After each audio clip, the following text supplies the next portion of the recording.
Welcome to another episode of In the Nude. I want to talk about positive thinking and the power of positive thinking, both the bull excrement and truth of it. I want you to first visualize you're driving in a car, right? And in your car, you see that your gauge for your gas is starting to get towards empty. It's an inconvenience. You don't want to have to stop. You're in the middle of trying to get someplace. So you stop and you think to yourself, now I'm not going to handle that. And you take a sticker that you happen to have and you just stick it over top of it that says your tank is full. It doesn't really work, does it? You're still going to run out of gas, right? It still doesn't fix the problem. When somebody says positive vibes only or only positive thinking, our feelings are an indicator. A valve, a gauge. It is like that gas signal in your car. Your feelings is an indication. It's a trigger. It's an announcement. It's an alarm of what you are feeling, where you are at, what your thoughts are pinging around on. When you decide or try to say something like, nope, I'm just not going to feel that. Or I'm going to pretend everything's okay. Or I'm going to fake it till I make it. Or hustle harder. Or fill in the blank. That's you putting a sticker over the gauge. It's you saying, no. I know better. That doesn't mean anything. I'm choosing. That's the bull honky side of it, okay? You cannot BS your way into the tank being full. If it's empty, it's empty. Okay? But there is this truth, this power in adjusting thought process, perspective, and that's the truth of it. Okay? So let's get into that. This is by no means an avocation for that sticker situation, okay? When you have a feeling of anger, that is a clear indication of where you are. It isn't something to be dismissed. It isn't something to push away. It is something to feel, see, and acknowledge. If you want more about processing feelings, past podcast is on it. It's beautiful. Anyway, but that isn't to say to push it away, but it is an indication. It is a light. It is a flare. It is a gas gauge of where you are at. Feelings are kind of like a ladder, okay? And each one stages into another, right? Okay? You can't go from supreme depression to outlandish optimism, joy, etc., without having some other steps along the way, right? That makes pretty sense. You can have somebody who fakes it, who smiles and laughs, but that is a person putting a sticker over an empty gas gauge, right? A lot of the times when somebody's in a deep depression, you'll notice, or if you've been ever in a deep depression, I have for sure, you'll notice that there's these moments of like visceral rage and anger. Because directly linked to that baseline of depression, which is where you feel powerless, you feel there's no hope, right?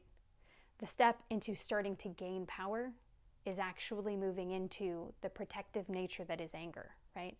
Anger is a secondary emotion, right? You feel angry because you're hurt. You feel angry because you're frustrated. You feel angry because you're sad. You feel angry because you feel unjustified, right? You're sitting there in depression and powerlessness. And how your body starts trying to climb its way into a different feeling is through the passage of rage or anger. But oftentimes, the people who are around you see that transition and they see it as it's negative because anger is uncomfortable. And often anger becomes this thing that's lashed out and wielded like a knife. Most of my life and still now, I have this uncomfortable relationship with anger. I can do it really well for other people in protection and care. I'm only starting to feel the ability to have anger for myself. But that anger, the reason we have that feeling of it's uncomfortable, push it away, is because it's been wielded. But even in a world where it's wielded, while it's not okay, it is a step out of that powerlessness. It is a movement in a seemingly non-helpful direction, but it is actually helpful to move into pessimism, which is a move closer towards neutrality, which is a closer move towards the ability to start having hope, that is move closer to an ability to have joy and thrive and compassion, right?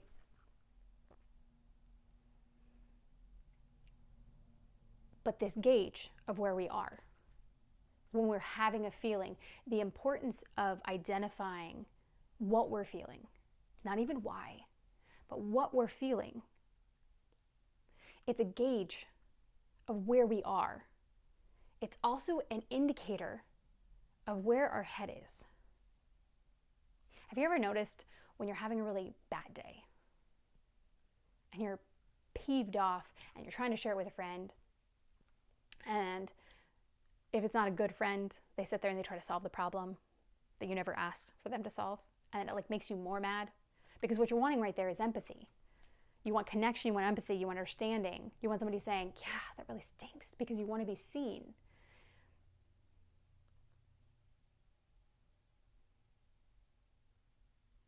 Okay, stick with me. In that moment, that desire to be seen, it is both you and your emotion that is desiring to be acknowledged, to take up space. So in that moment when your friend decides, I'm going to try to solve your problem, you double down on the frustrated, angry thoughts. And it kind of even goes a step further from just frustration to full out anger, or even bitter resentment, or lashing out at the person who's trying to solve the problem because you didn't want that. If you take the time in that moment to think through and actually pay attention, just pull back and observe your thoughts, where are they at? Have you ever done it? If you haven't, I suggest you take a opportunity on a day you can, for maybe just an hour even, but if you can do it for a whole day, try to be as aware as you can about your thoughts. Enough so, you write them down. Your feelings are an indication often of what you allow your head to ruminate on, even if you're not aware of it. Most days we repeat the same feelings because we're repeating the same thoughts, and if we're repeating the same thoughts and feelings, then we're repeating the same actions and we're repeating the same life, and we don't want that same life. So how do we stop this cycle? It is observation, watching the indicator, and making adjustments with compassion and understanding of where we are, and allowing ourselves not to push away feelings, but to accept them, embrace them, let them be, and make a different choice. So when you're sitting there and you're feeling angry and peeved, are your thoughts focused on the thing that's messing you up, that you're being frustrated at? When you're in traffic, you're just sitting there being oh, this person would just move. I just can't believe that I'm going to be late. And you're cycling through those things. If you want to make a movement, let's hold back for a second, okay? In that moment that you're peeved off, right? Or you're feeling whatever you're feeling, you can also notice okay, this is where I am. You can notice, is this something that's pleasurable to me? Do I want more of this? Is this something I want to just snuggle in and keep on? If you can take the time to notice where you are, validate the fact it's okay to feel that way, and then allow yourself to just feel it for a minute, it will naturally most of the time dissipate. But from there, you can then stop and say, if it's still residual, do I want to continue to feel this way? Is this something I like? If your answer is no, a shift in where we decide to focus. Like a camera taking a picture. Say you're trying to take a picture of a friend and they're in a garden, right? And you pull up your phone and it constantly is trying to zoom in on the flowers that's next to them, but you want their face in focus, and you're having to click on their face and have it redirect to their face. In that same way that you're having to direct the camera's focus, you can do that with your brain. So in that example of, say you're stuck in traffic, It's going to sound ridiculous. It's going to sound like power positive thinking. It's not ignoring the fact there's frustration. It's valid you feel frustrated. You don't want to be stuck there, right? But it's deciding to change your perspective. It's deciding to go, okay, this is. No matter what should be, no matter what I want, this is. I don't have to like it. It is. Am I going to sit here and decide this is miserable and be peeved off and sit in that feeling? Or no, I don't like this feeling. I don't want to feel this anymore. It's understandable I feel it. Okay. I'm going to choose to change my perspective. I'm going to shift my focus from the flowers over here to my friend's face. I'm going to choose to say, okay, what's something I can do right now that I'll enjoy? Listen to a podcast. Listen to some of my music. I'm going to turn it up and I'm going to dance and I'm going to sing, because moving my body, even if I'm seated, and singing my voice will elevate my dopamine, which will make me happier. Or you could be like, you know what? I'm going to start thinking about things that I have that benefit my life, that I sometimes forget about. I'm able to be sitting in this traffic because I have a car that runs. I have the ability to put gas in it. I had the ability to go to wherever I went and go back to wherever I'm going. It isn't stifling your feeling. It isn't pushing it away and not acknowledging it. It isn't saying I can't have frustration. It isn't saying that having negative feelings is a bad. It's choosing, do I want to continue in this? And then deciding where you're going to focus your camera. When I'm sitting there and I'm feeling out of power, I'm feeling frustrated, I'm feeling defeated, I start to feel the weight. I start to feel the powerlessness, right? And I sit there and I'm like, yeah, that's understandable. You wanted something to go this way and it went this way. Things feel out of control right now, and maybe they are. It's understandable you feel that way, right? And I let myself feel it. And then I decide in that moment, if I don't want to continue down this path, if I don't want to keep going down to a place of where I feel completely hopeless, I want to climb up, which means I need to be willing to adjust through the different feelings. I need to be willing to get a little anxious and control-y. I need to be willing to adjust my focus. Even in the tiniest way possible, like even literally in the tiniest way possible, if we choose something slightly different, it can adjust how we feel. Here's a practical example that I do with my kids. If you have a kid that gets overwhelmed, right? Or a human, you can do this to yourself, but it's easier with it when it's somebody else. When a kid gets overwhelmed, whether it's overwhelmed because their brain can't, executive order things and it's just too many things at the same time, or they're overwhelmed because they have big feelings and they're not sure how to process it, whatever it is, they're in the middle of a big feel for any number of reasons. The front part of the brain, when we're in that big feel, we can't make choices. We can't be like, oh, that makes sense, let's do this. The way that we can be able to make those choices is by allowing ourselves to dissipate from those big feelings, to get back into a place where we are able to use the front part of our brain, where we can make those logical choices.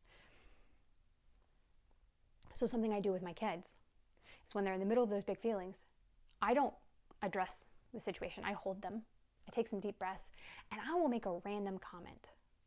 Oh, that's something that I see because I have a completely random brain.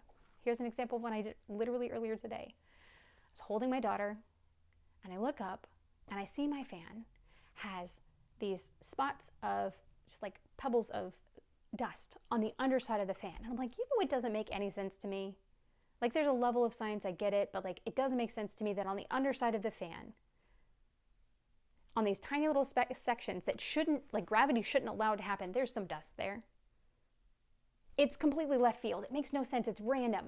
But it's enough random that it literally makes them move tracks, because it shifts their focus for them to something that's completely unrelated. They don't feel dismissed at it, but it's just enough to dissipate that I can then allow them and help them co-regulate, where then my deep breathing can help them see modeled behavior for them to mimic. It's enough of a shift that it's not this visceral overwhelmingness. It's just calmed it down just a little bit by just a tiny shift. You can do the same thing with yourself when you're in the midst of a thing, when you observe something, just take the second to like look at a detailed version of like your hair scrunchie or the ring on your hand. Just like notice something. Get fixated on a particular thing. That slight shift doesn't mean you're trying to dismiss it, but it can help dissipate it a little bit. That's something you can do to help start the shift, to be able to be calm enough to choose to, hey, where is this in my body? Because that's what I moved to with her. It's like, after she was able to breathe a little bit, just exist, I said, it's okay for you to be frustrated and angry right now. That it's valid. Considering everything that happened, I totally get it. Where in your body are you feeling it? Is your forehead tight? Are your hands clenched? And then from there, you can enter into a, do you like how you're feeling? After you've absorbed it and allowed it to be, and from that moment of, do you like it? You get to make a cognitive choice to move your life more in the direction you want. You like it? Awesome.